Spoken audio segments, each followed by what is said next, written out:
Allez Bernard.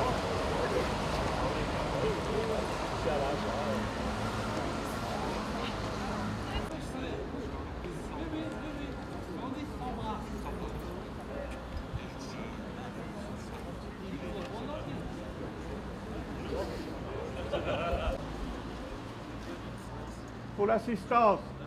Gardez-vous!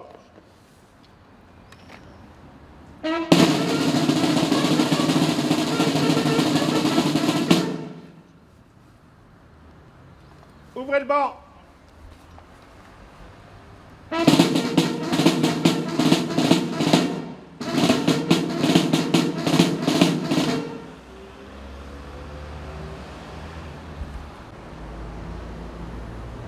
Envoyez.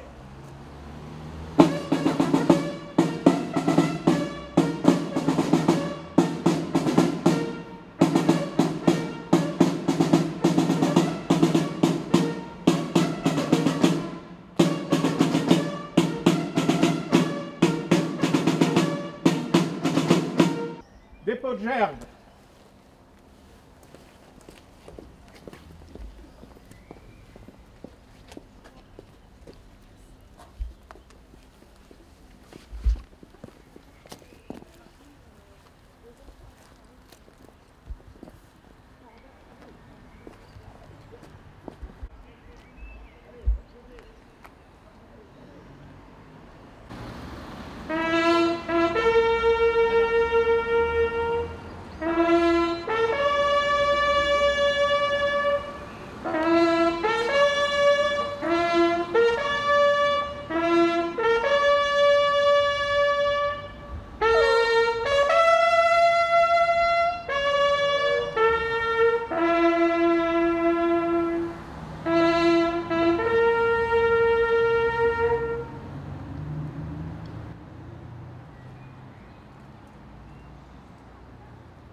de gerbe.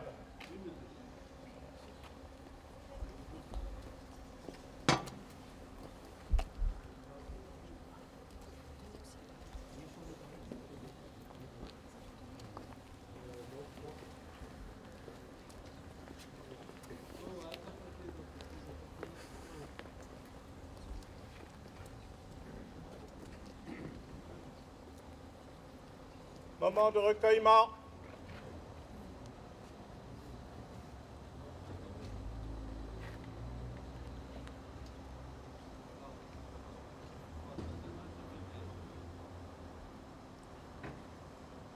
Au mort.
Message de M. Sébastien Lecornu, ministre des Armées, et de Mme Patricia Miralles, secrétaire d'État aux anciens combattants et à la mémoire, à l'occasion du 8 mai 2023. 8 mai 1945, il y a 78 ans.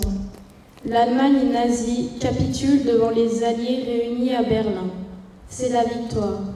Ce jour-là, les forces de la liberté triomphent non seulement contre une armée, mais aussi contre une idéologie qui écrasait l'Europe et la liberté de ses peuples. Après 6 années de guerre, l'écho de l'armistice se répand partout sur le continent, apportant au peuple la joie de la libération et la fierté d'avoir vaincu. Après 6 années de terreur, la lumière se lève enfin sur tout un pays, révélant à la fois l'opprobre de ceux qui ont collaboré et le courage de ceux qui ont résisté pour permettre la victoire. Il y a 80 ans, l'année 1943 fut une année terrible. La répression s'accroît, l'extermination des Juifs d'Europe et des opposants au régime nazi bat son plein. Pourtant, le cours de la guerre change. À l'Est, les armées nazies ont perdu la bataille de Stalingrad. Au Sud, les Alliés ont débarqué en Afrique du Nord. Ils le feront bientôt en Italie. La Corse est libérée en septembre. Nos outre-mer se distinguent dans les 3 océans et notamment dans les Antilles et en Guyane par la dissidence opposée à Vichy. La 2e division blindée du général Leclerc est créée. Elle débarquera quelques mois plus tard en Normandie, avant de libérer Paris, puis Strasbourg. Il n'y a plus une passerelle de notre territoire où l'on ne compte de résistants à l'occupant. Chacun peut ressentir que le destin des armes a basculé, même si la lutte sera encore longue. L'épreuve présente n'est pas terminée, mais voici qu'au loin se dessine la fin du pire drame de notre histoire, indique le général de Gaulle aux Français libres et aux Français occupés dans son message du 14 juillet 1943. La résistance s'unit partout en France et, sur le lycée final du combat, s'engage dans l'élaboration de ce qui réunira les Français après la guerre. Les ombres qui pèsent sur le destin de la nation s'éclaircissent assez pour qu'un dessin pour la France d'après-guerre puisse commencer à être tracé. Avec la fin du conflit apparaissent de nouveaux défis pour reconstruire l'Europe, pour renouer avec la démocratie et pour soutenir nos soldats qui poursuivent le combat dans une guerre pas encore achevée en Asie. Il faudra enfin tirer les conséquences des échecs militaires de 1940 pour renforcer les armées de la France face aux menaces qui la visent. Hier comme aujourd'hui, c'est un combat que nous ne devons pas perdre de vue. Avec la victoire vient aussi le retour des prisonniers, des déportés et la longue attente de ceux qui ne reviendront pas, ayant sacrifié leur vie pour notre liberté. Enfin, il y a tous ceux que personne n'attend, car ils ont été déportés par familles entières dans des convois vers l'Est, qu'un holocauste achevait.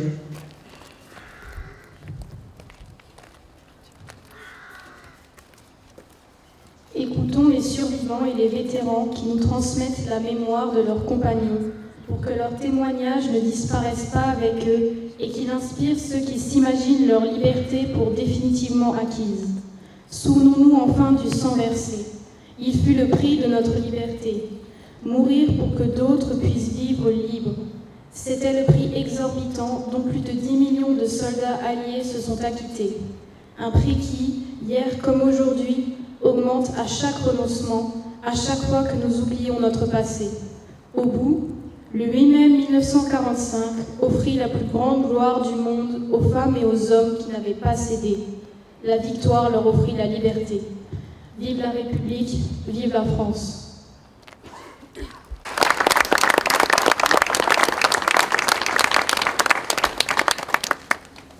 Le travail qui a été fait par l'ensemble des jeunes gens qui sont ici devant nous, et je crois qu'ils méritent vraiment vos applaudissements.